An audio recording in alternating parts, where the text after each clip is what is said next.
We're good. Okay, thank you, Brendan. Welcome to the March 13th, 2023 meeting of the CB6 Budget and Governmental Affairs Committee. My name is Reshma Patel and I'm chair of the committee. Tonight, we are joined by Assistant District Manager Brendan Berth. This meeting is called to order at 6:33 p.m. As a reminder, New York State law now requires all community board members to have their cameras on and their first and last names displayed from the time the meeting is called to order until the time the meeting is adjourned. If your camera is not on and your name is not properly displayed, you cannot count towards quorum. Members of the public, you can raise any questions or comments that you have through the Q&A feature of Zoom. If there is time following the committee's discussion, we will field questions from the public. Jim Collins has volunteered to take minutes tonight. Thank you, Jim. We will now take attendance by roll call. Brendan, will you conduct roll call? Committee members, I will call your name and you will unmute yourselves. When your name is called, please say present. I will announce if there is quorum. Jim Collins. Here. B. Disman. Present. Ned Kalani. Present. Ava Marie Lassiter. I do not see Ava Marie here, so she is absent. Steve O is excused. Reshma Patel. Present. Lou Sapersky. I do not see Lou, so he is counted as absent. And Hannah Singleman is excused. We do not have quorum. Thank you, Brendan. The agenda for tonight's meeting was distributed ahead of time by the board office and is reflected on the screen before you. If there's no objection, we will adopt the agenda. Members of the committee, if you object to adopting the agenda, you may raise your hand through Zoom. There is no, seeing no objections, the agenda for tonight's meeting is adopted. The minutes from the February 13th meeting were distributed ahead of time by the board office. If there's no objection, we will adopt the minutes as drafted. Members of the committee, if you object to adopting the minutes, you may raise your hand through Zoom. Seeing no objections, for the minutes from the February 13th meeting are adopted. They will soon be available on the CB6 website. On order, Madam Chair. Beatrice Disman has her hand raised. Okay, I'm sorry, I didn't see that, Beatrice. So I do have two questions, and I'm going to use Jim's experience also. I am not too sure you could adopt the agenda or the minutes without a quorum. Just a brief note, Ava Marie has joined us, so we now have quorum. Wonderful. I take back my question. Okay. Okay, but thank you, B, for pointing that out, and I'm sorry I didn't notice the hand raise. I'm going to ask again just to make sure if anybody on the committee has any objections to adopting the minutes or adopting the agenda for tonight, please raise your hand. Seeing no hands, the agenda for tonight and the minutes are adopted. Thank you. In order to conduct an efficient meeting, let's observe a few ground rules. No one may speak until granted the floor. Committee members, if you have a question about committee business or wish to make a motion, please raise your hand through Zoom. The chat function should not be used for committee business or questions about the agenda topics. All such remarks should be made on the record by raising your hand through Zoom. Chat should only be used to alert us of any technical difficulties you are having or to state in writing information like an email address that was already stated aloud on the record during the meeting. When a committee member is given the floor to speak, I will identify you and you can unmute yourself so that you can speak. Once again, committee members are required by state open meetings law to have their Zoom cameras on and your first and last name displayed during tonight's entire meeting, from the call to order to adjournment. If you must step away from your computer briefly, you are required to leave your camera on. The order of the adopted agenda will be followed tonight. First, we have a discussion of Assembly Bill 1075 and State Senate Bill 2276, which would authorize New York City to establish a program to convert dwellings and basement cellars into safe and legal housing. We have two guest speakers tonight, Assemblymember Harvey Epstein, and we have Ryan Chavez from the Cypress Hill Local Development Corporation, a nonprofit that has run the pilot program for a safe conversion of basement and cellar apartments. After that, we'll have a discussion of New York State Senate Bill S-116, which we had discussed at our last meeting, that relates to the power of the Board of Elections for the City of New York. And then we'll have the chair's report and old and new business. Given that our speakers have a short time frame tonight, we will begin with them. I just want to also mention that I have a conflict of interest, and I'm going to be turning this meeting over to Nad Kilani for this portion of the discussion. So Nad. Thanks, Reshma. I think we might as well get started. Like you said, Assemblymember Epstein, you have the floor to present. Thank you for coming. Thank you, and thank you for taking the time to talk about this really important issue. As many people know, about a year and a half ago, after Hurricane Ida, we lost 11 New Yorkers living in basement and cellar apartments. And I've unfortunately been working on this issue for way too long and trying to create a pathway to legalization of those basement units. Today, we are on the cusp of being the closest we've ever been in the city of New York and the state of New York to kind of acting on those changes. 10 years ago in East New York, we, through a rezoning process, created a pilot project to talk about what, potential conversion options. In that pilot, over 900 homeowners applied. Half those were kicked out because of problems within either off-street parking, multiple dwelling law issues. Out of 900 units, only 12 got through the process. Out of those 12, only 6 were approved. And then de Blasio cut the funding, and only one homeowner out of 900 who applied was able to work on conversion. It's a process that's broken, and we need to fix it. So we have legislation to allow for a legalization of cellar and basement apartments in New York, allow the city the broad authority that it needs to ensure that those units can get legalized. Right now, we see across the city people living in unsafe, illegal conditions. The way to make it better is not to turn a blind eye to it and say, oh, we should have them evicted. That's not going to happen. All we need to do is ensure we create a pathway to legalization. And that includes figuring out how we can help them with funding. Last year, we put $85 million in the budget to help homeowners and municipalities with ADU conversions. This year, we need to give the city broader authority, and hopefully in a larger bill to help the state with ADUs across the state. And this city bill is critical to the ability to help these New Yorkers. People are living here. They're living in basement apartments. That is the reality of what we have. It's mostly lower income, maybe new New Yorkers, immigrant families who are living in these unsafe conditions. And I know for a fact that when I lived in Queens, one of the apartments I lived in was an illegal basement. I know that's all I could afford, so that's where I lived. And I know that's what the story here time and time again. So our process is really to give the city the authority to create a legal path to legalization, work with the homeowners, work with fire, work with the police, and create a real pathway. No one wants anyone living in unsafe conditions, but we can create a pathway that doesn't eliminate the multiple dwelling law protections, but it makes it much more manageable for these homeowners. And that's exactly what we're trying to do. We want to protect tenants and tenants' rights to ensure those tenants who are living in those illegal units have protection. So, after those conversions happen, we don't want to see large rent increases. We don't want the unit to be safer and then force that family out.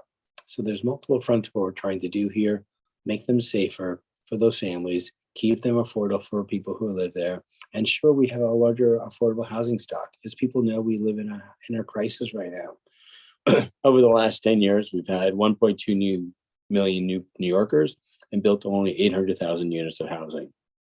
So it's a deficit of 800,000. We can get hundreds of thousands of units online that are already there as legal units if we create a pathway to legalization. That's exactly what this bill does. We have a short window to get it done, and we have an amazing campaign. Ryan can talk about what we're doing with our base campaign and the opportunities we have with this effort. There's only a little more than 2 weeks potentially till the budget's done. Hopefully we can get it done in the budget. And having more voices in support of this will help bring this conversation to the fore. We had great conversations in Albany, talking with the mayor who supports this, talking with the governor who supports it. We just really need the Assembly and the Senate to prioritize it. And on the basement and cellar bill, Senator Kavanaugh, who's the chair of the Housing Committee in the Senate, is leading this effort. Between all of us, I really believe that we can get this done.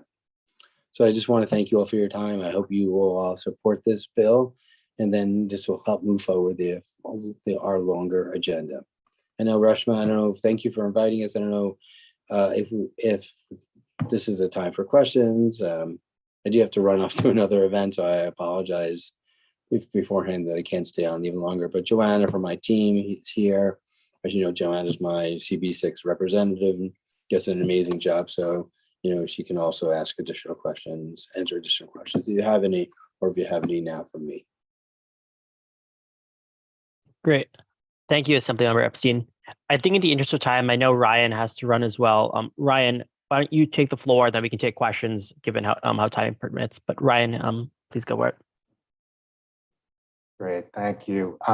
Thank you, Assembly Member and members of the board. My name is Ryan Chavez. I'm Program Director of the East New York Basement Conversion Pilot Program at Cypress Hills Local Development Corporation.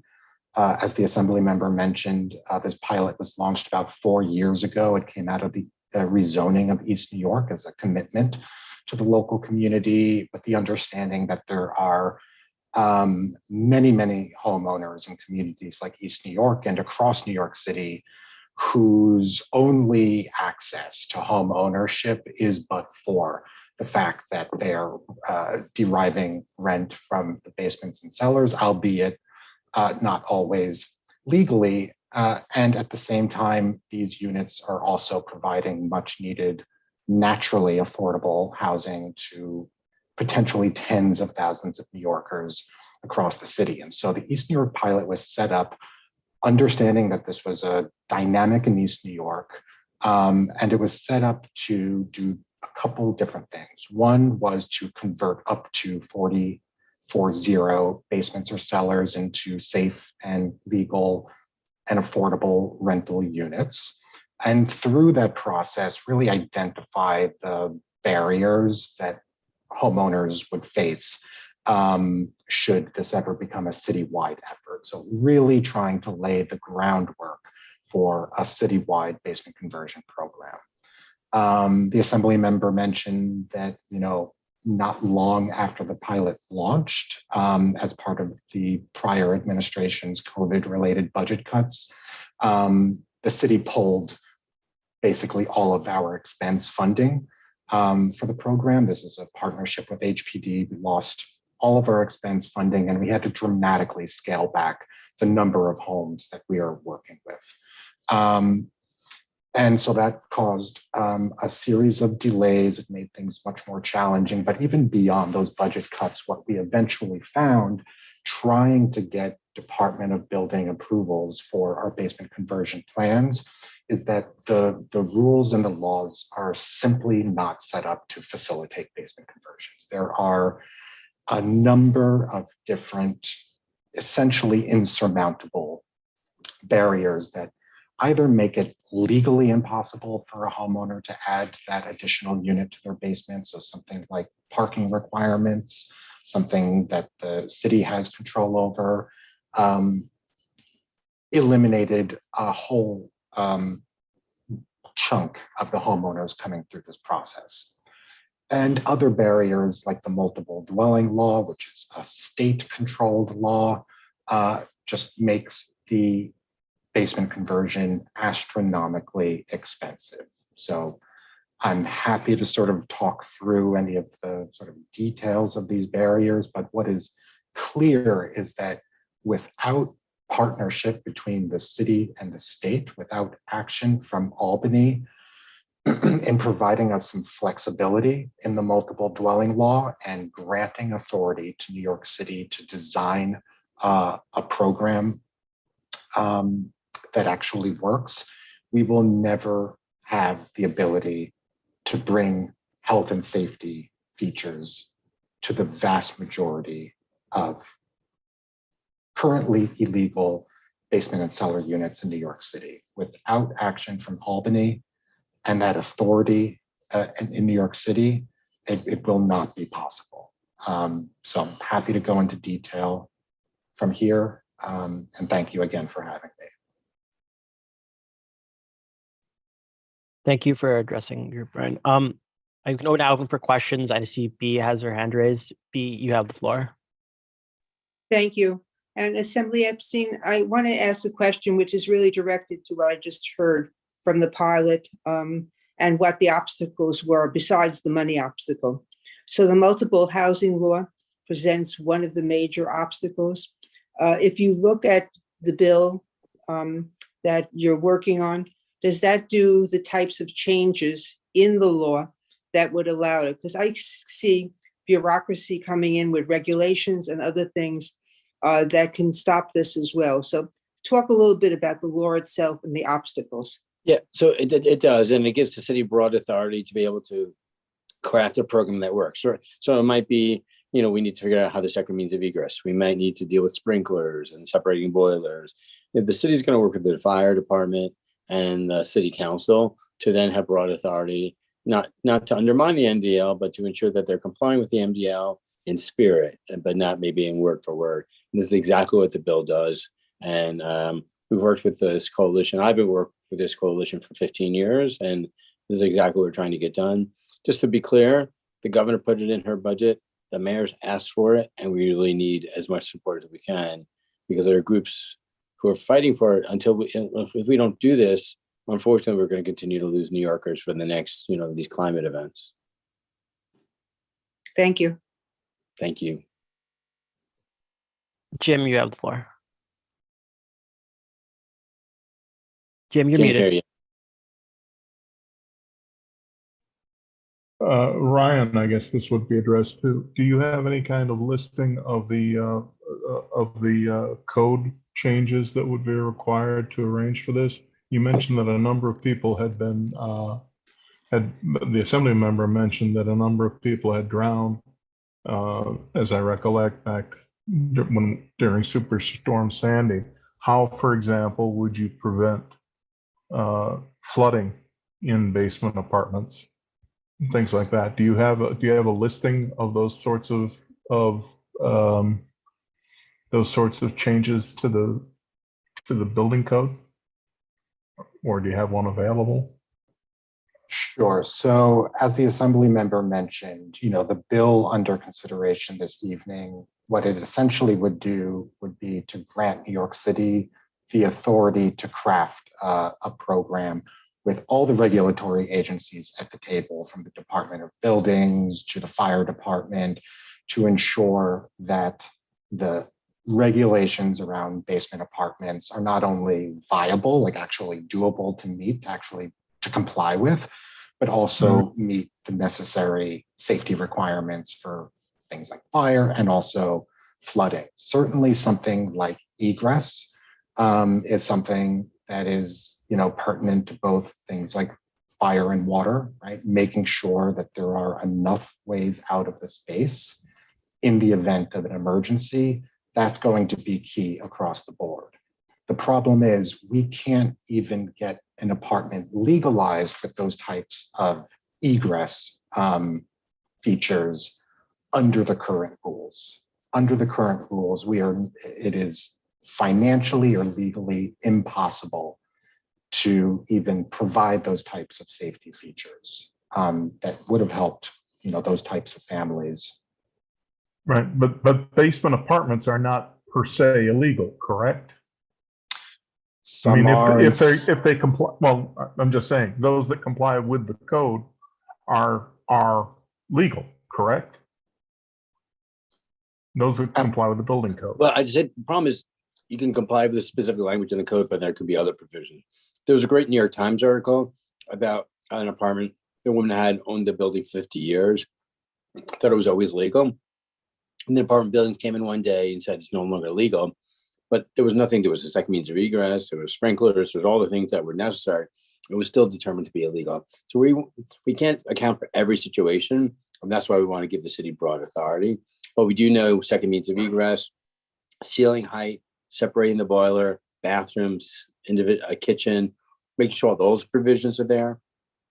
If people had second means of egress alone, we could have saved some lives, because when the water's coming in, if you have no other way to get out, you can't get out.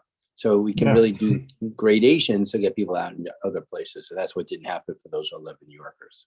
Mhm.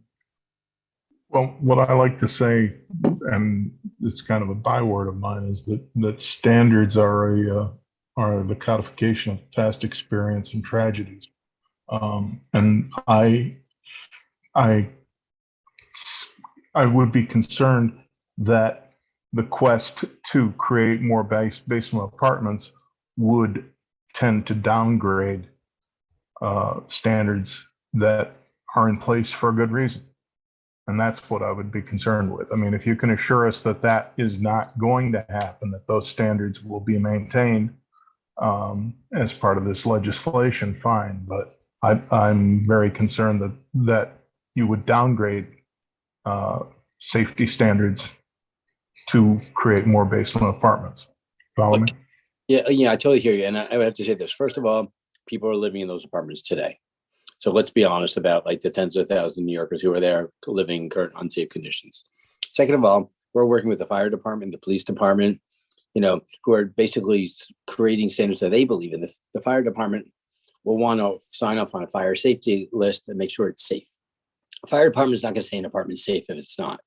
So the question is does it need to be an 8-foot ceiling height versus 7.5-foot ceiling height versus 7-foot ceiling height? It has nothing to do with safety. It just happens to be to do with the multiple dwelling law. This is not about safety. It's about, in that way, the multiple dwelling law was created because it was creating uniformity, which I understand. The reality of today is people are living in very unsafe conditions. Unless we have better government oversight, we cannot stop it. This is one way to have oversight and to put people in much more safer conditions. I really don't think it's limiting safety standards. It's bringing a lot of units up to a better standard and code, which will keep those tenants safe and help those homeowners with resources.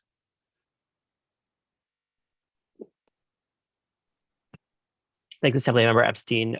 Reshma, you have the floor. I saw that Ryan had his hand up. So Ryan, did you want to Yeah. say something? Yeah, may I just address Yeah, go for it. the question from Jim briefly? Yeah, I think it's a great question. It's a really understandable one. Also, just to sort of paint a picture of what we're dealing in East New York. So as you may know, the multiple dwelling law applies to homes that have 3 or more dwelling units, right? So if you were currently a 2-family homeowner, which is the majority of homes that we're working with in East New York, it's what you typically see citywide as well. You're currently not regulated by the multiple dwelling law. But if you were to add or legalize, right, the basement unit below you, you would suddenly become a 3-unit. You would suddenly become subject to a multiple dwelling law for the first time, right? And that doesn't apply just to the basement. What we have found in East New York is if you're trying to get a DOB approval for the basement conversion plans, they are suddenly going to be looking at multiple dwelling law compliance for the entire home, not just the basement, but up to the rooftop. And so that is what we are experiencing in East New York, where we are seeing cost estimates of literally hundreds of thousands of dollars to bring the entire property up to the rooftop into compliance with an entirely new set of rules.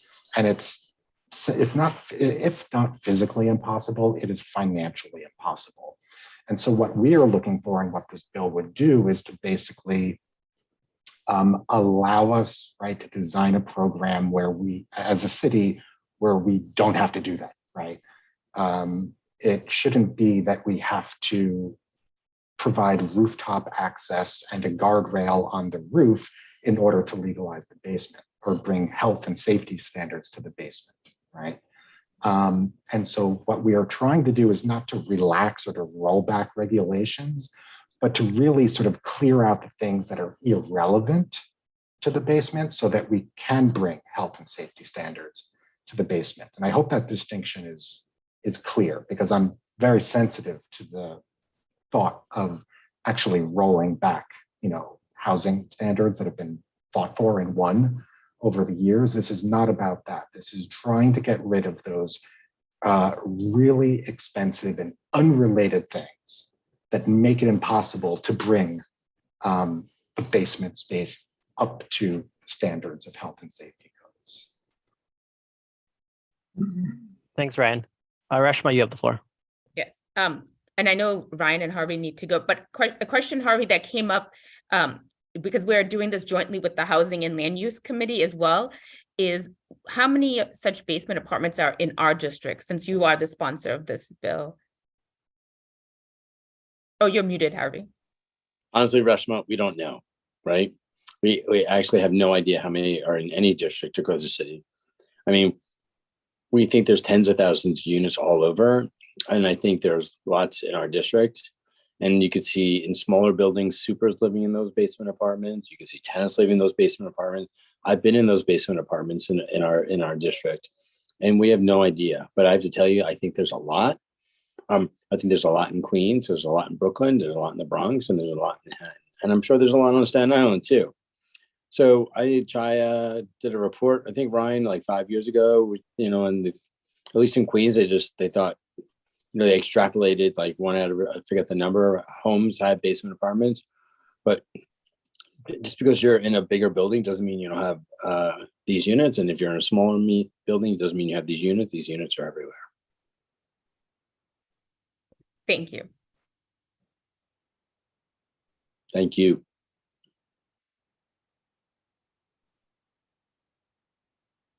Are there any further questions for Assemblymember Epstein or Ryan?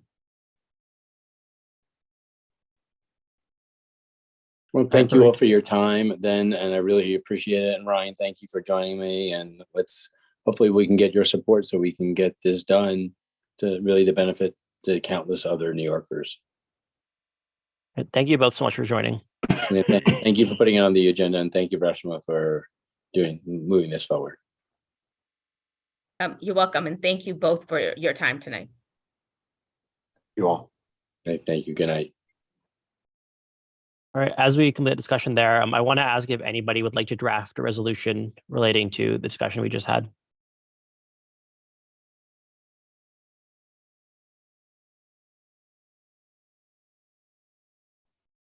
I think before you ask what about drafting the resolution, shouldn't you ask whether there is a resolution? Anyone wants to take action with respect to this? Yeah, happy to do that. Yeah. B, you have the floor. Thank you. It's a question I thought I heard is the time sensitivity of this resolution. If I thought I heard Assembly Epstein correctly, they would like to pass it with the budget this year. We don't meet again as a full board until the middle of April. So I do raise the question of whether a resolution, and I do support this, by the way, but whether a resolution could even be effective right now in seeking to help this, or should our efforts be more directed to the city once it has the authority on what these regulations look like?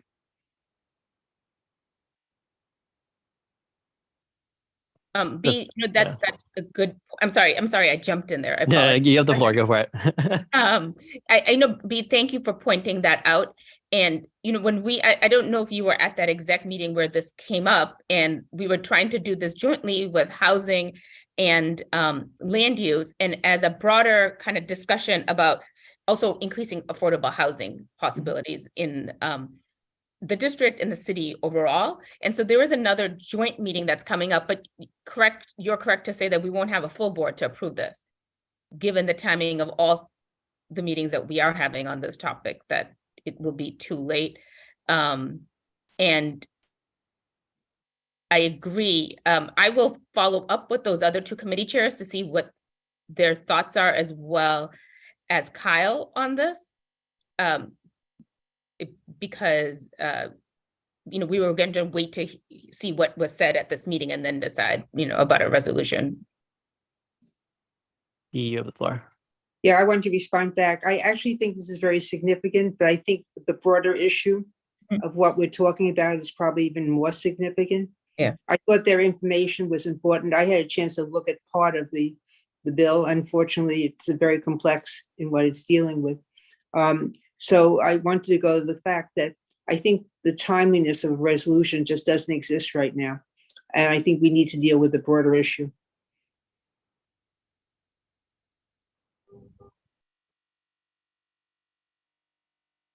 Jim, you have the floor. Yeah, I'm just wondering, how would you define the broader issue? Well, I don't know what housing had in mind. Can I answer? Yeah, go for it. Okay, I didn't want to be out of order. No worries. I didn't know what research housing had in mind and land use had in mind.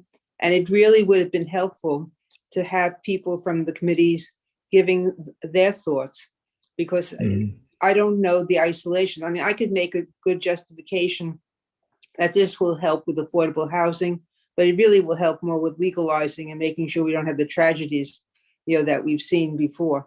So I think it's important, Rashma, to really know what they had in mind. And I'm really surprised that no one from those committees are with us tonight.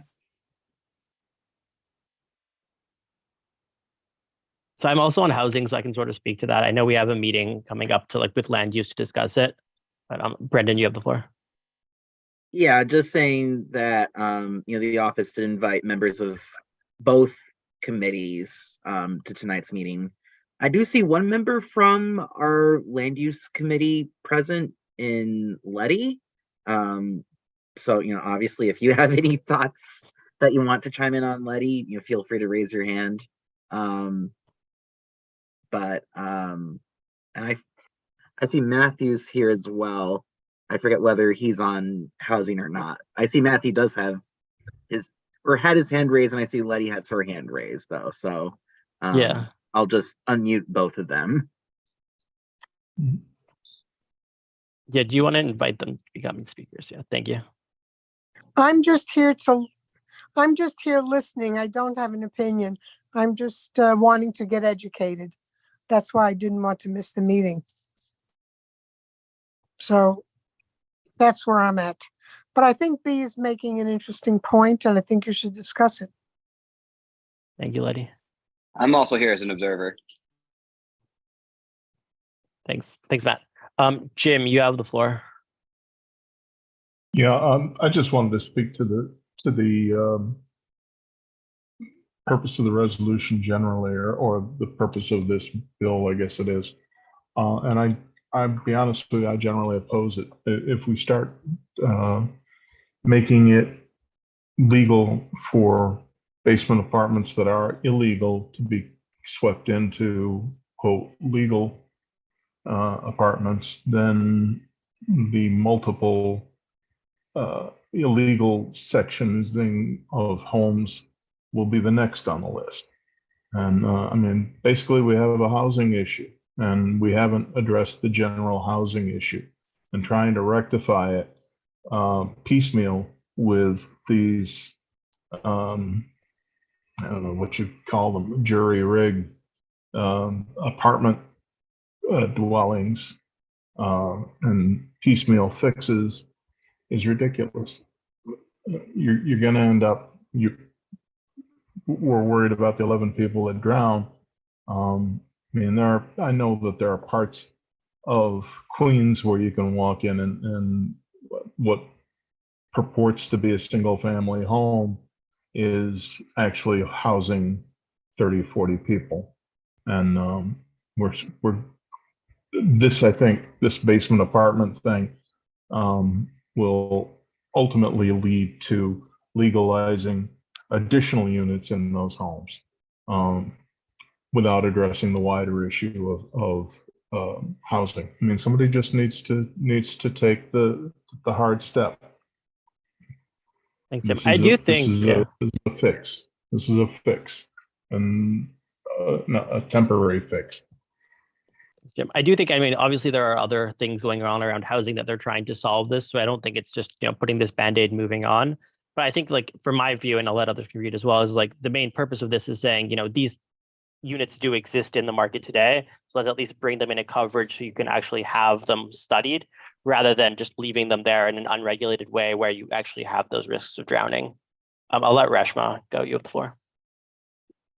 Yeah, I agree with you, Nad, is that the question is more that these basement apartments or cellar apartments exist right now. And the reason why we had 11 people die during Hurricane Ida is because people are going to live there. And if we had this legislation, maybe they would be brought up to code so we wouldn't have that happen in the future. And we are going to be seeing these kind of climate issues more and more as, you know, we move on. But I also just wanted to go back to B's comment. You know, the question that we raised to the floor that Nad raises, okay, do we want to have a resolution in support of this? B rightfully points out that timing wise, this actually would not be possible.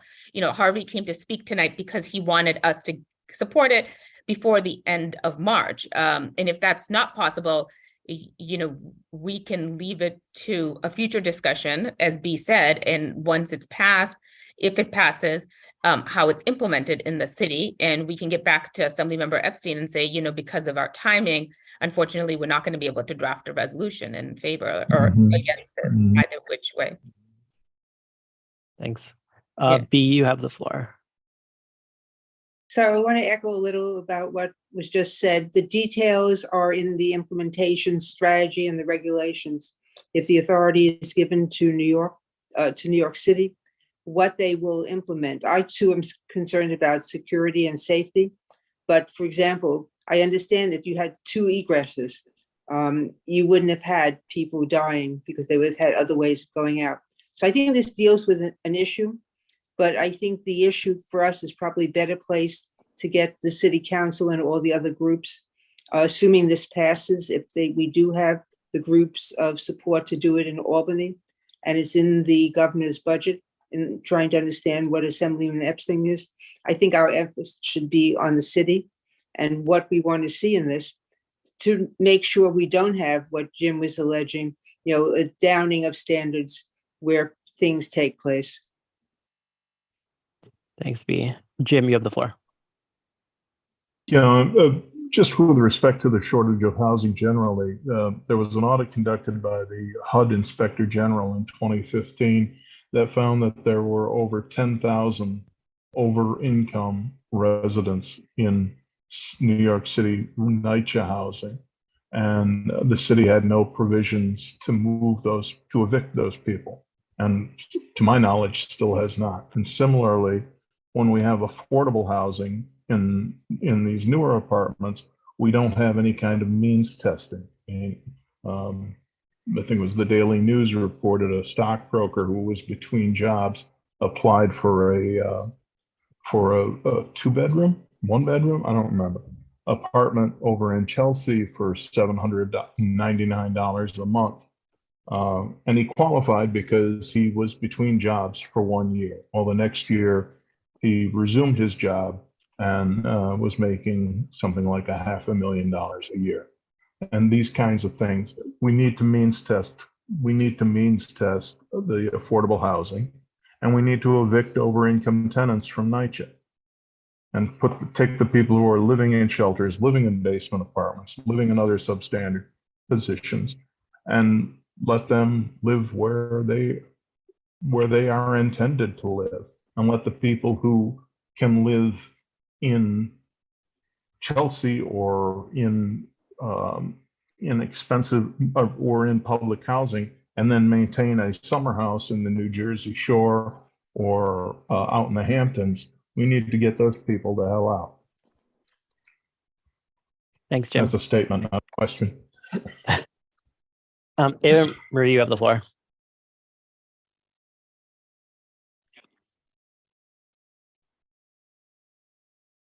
This is Eva Lassiter. Can you hear me at all? Yes, we can hear you. I apologize. My video has gone out. I just want to know, as Reshma had said to the speakers, what is the actual number of people in our community, basement apartments? I wanted to know if there's any resolution, can some of that be addressed? Because even if this bill is passed, if you don't know where the people are located, I don't see how it can be implemented at all. It can be in the resolution regarding in our community, how many people are in these basement apartments. apartments. Hello? I think we like I think I heard it enough. I get enough to understand your point, which I think is just, let me know if I'm understanding this correctly. Just that you want to understand like the number of people in the basement apartments, and do you want to include that in a resolution? Yes, because I don't see how any of this can be, they're saying that it's legally and financially an impediment to even have this, to go forward with this. If you don't even know where the people that will be impacted are located, I don't see how you can go forward with the bill without including some, as Reshma was saying, as to how many people are actually affected, particularly in our district. So I wanted to know if a resolution is going to be made, that can be included in the resolution. Reshma, I think you have a better understanding of the topic, but you have the floor. Assemblymember Epstein mentioned a report, which is a few years old, which did have a study of this. As you heard him say, he thought there were tens of thousands in the district maybe, but he doesn't know how many. Joanna is still on the call. She perhaps could get back to us to address this issue, Joanna, if you have any more information. But that report that Assemblymember Epstein mentioned, I can get that report and share it with us. But again, I bring up, B had brought up an important point that perhaps we don't actually have time to write a resolution right now. Excuse me, Reshma, please feel free to email me with any questions along with anyone on this meeting as well. Thank you.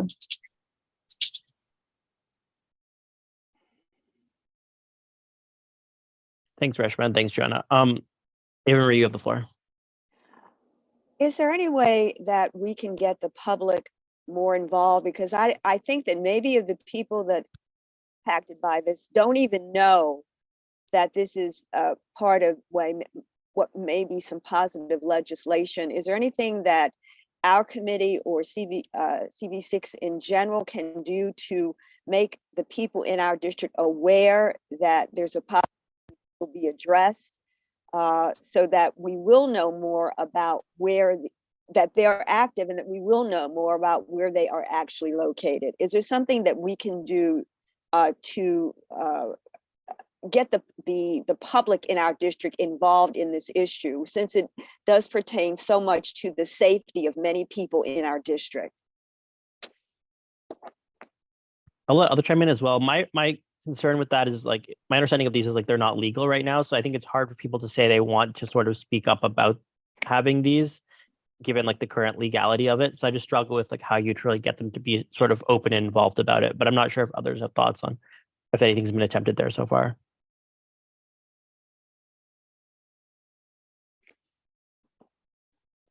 B, you have the floor.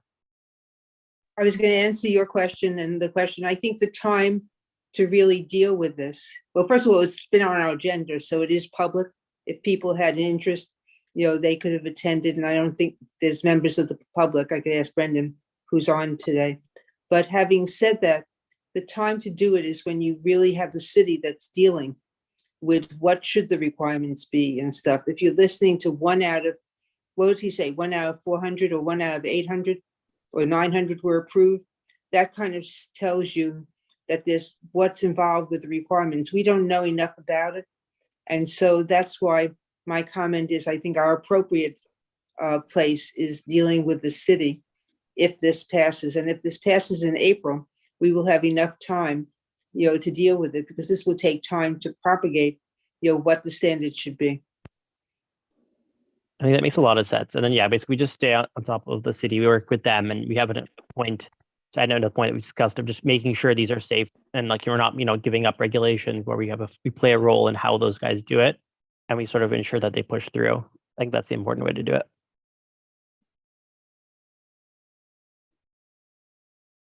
Thank you for your comments. So I think given that, and we won't be having a resolution today, we can move on to the next topic, I think. So Reshma, I would hand the chair back to you. Okay, and thank you so much, Nad. And thank you everyone for your comments on this.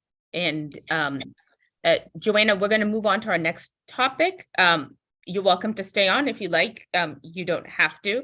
And I will send an email to you to try to get some additional information that we could then share with the committee. Great, thank you. Thank you, everyone.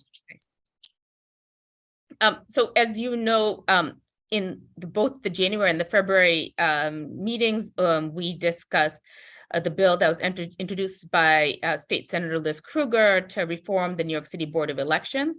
And Nad and I together drafted a resolution in support of it based on the discussion from last month's meeting. And I hope everyone had a chance to take a look at it. From last month's meeting, it seemed like the committee was in favor of this resolution. But I just want to open it up again to the floor if anyone has any comments, any changes, and before we take a vote. Jim? Oh, you're muted again. I'm muted again. I looked at this bill, and in the mobile version of the Senate the Senate display, you're able to see what the votes were. And I noted that this bill seemed to be passed along party lines. And in an environment where everyone is so concerned with democracy, I think it would be inappropriate to support or endorse such a single party bill affecting the elections, just in terms of election integrity. So I oppose it. Okay, thank you. Anyone else have any comments or questions?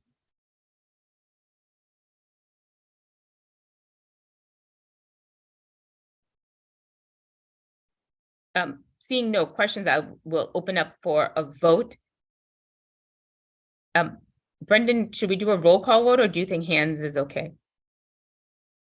A roll call vote. Okay. So when I call your name, please say whether you are in favor, opposed, abstain, or abstain for cause. Jim Collins. Opposed. B. Disman. In favor. Nad Kalani. In favor. Ava Marie Lassiter. You're muted. In favor. Okay. Reshma Patel. In favor. Okay. With 4 in favor, 1 opposed, no abstentions, and nobody abstained for cause, the resolution passes. Thank you, Brendan.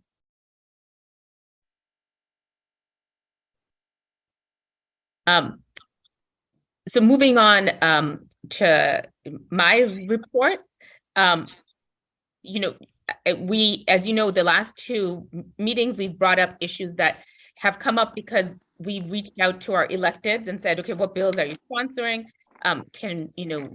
We have a discussion about it, trying to get this to be a budget and governmental affairs committee meeting. I think that I would like to just regroup a little. I know, Jim, you have offered some good suggestions on meeting topics, which I've now followed up on. But I'm gonna, unless there's some urgent issue for April, I'm gonna cancel the April meeting and then move on. In May, perhaps we'll have the topic of the city actuary that Jim brought up, or some other topic, and we'll be closer to then having. What I'm going to be doing in the next month is really trying to get all the budget items addressed by the different committees, and then hopefully we'll have that to discuss in our May and June meetings. So I just want to bring that up, but if someone it's actually. Oh, sorry, Jim. No, I'm sorry. I didn't raise my hand, but I was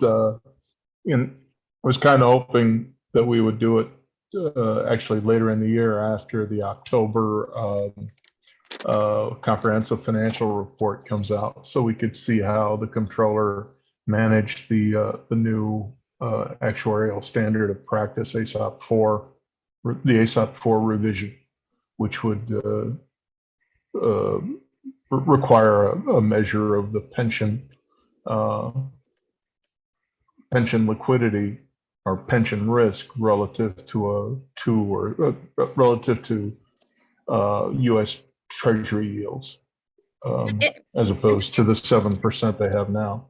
So that, I mean, that makes sense, and I can change that request to say we want to do a November meeting. I think that maybe makes more sense. Yeah. I think he normally prints it October something. Yeah. First. And we'll be busy until October 31st, because as you know, starting from August to October, all our meetings have to focus on the budget request. Budget, right. Yeah. So if anybody else has any issues they want to bring up, if they want to have an April meeting, we can, but otherwise, we will not have an April meeting and then have hopefully a more substantial discussion in May.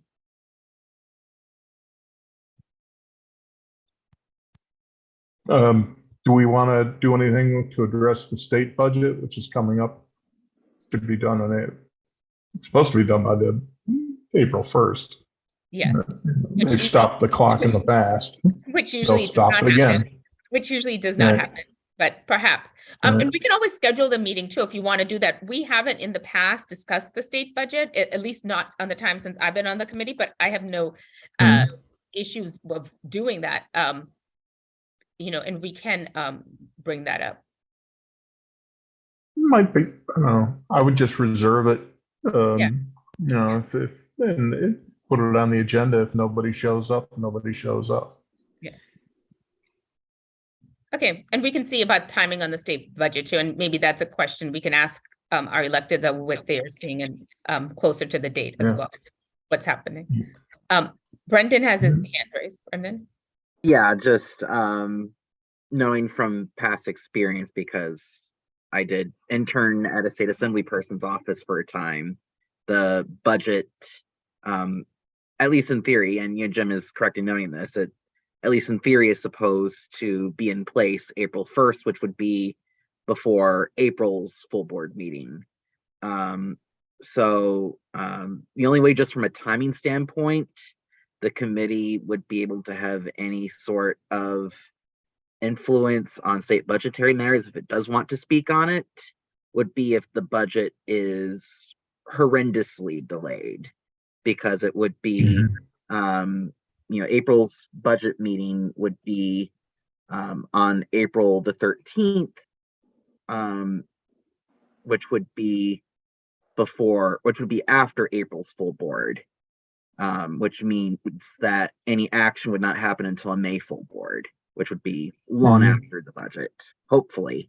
Thank you for pointing that out, Brendan. I mean, I think part of my issue that I've had with both of these discussions that we've had for the first 3 months of this year has been the fact, I think, that our meetings have been coming after the full board, and that's just how the calendar is, right? So we haven't, even with the Board of Elections reform bill, I mean, they passed it before we could even, discuss it because of the timing.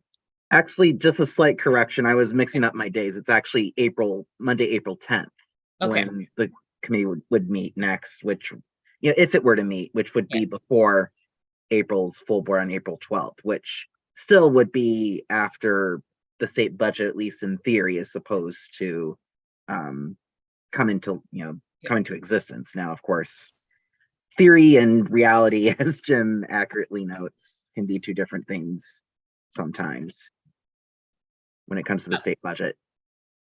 So, well, we'll keep that. That's like a page holder. I don't know what the right term is here, but we will keep that in mind. Anybody have any old or new business?